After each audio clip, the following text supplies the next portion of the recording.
Zvachizodhakwa manje zvatakuona kuti sezvauzikanwa nenyika yose kuti mutungamiri wenyika yeZimbabwe akataura mashoko ekuti aiwa 30 term amatiwo ndoda unozorora.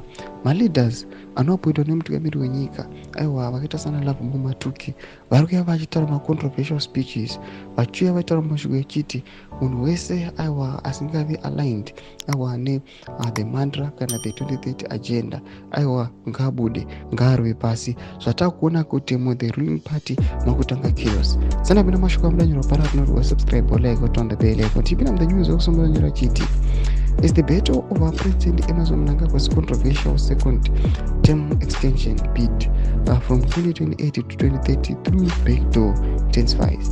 The president's political allies and supporters appear unfazed by the looming risk of direct confrontation and the clashes with the Vice President Chiwenga's military-backed ruling party faction, which is becoming increasingly impatient with the rivals.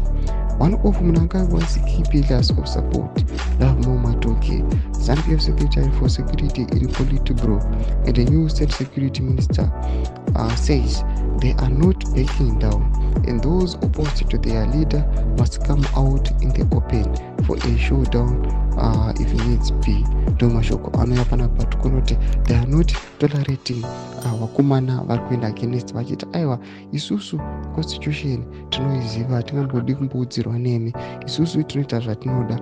Mashoko atiri kuona kuti vari kuti vese aiwa maloyalist aVP aiwa maloyalist vari kuuya panapa vachida kuenda against mutungamiri wenyika ngavabude pachena aiwa varwe pasi ndoda kuita tinai nawo. Mashoko atinoda kuita vakomana ava aiwa the denying zvavo the 30 term but kuida vanoida.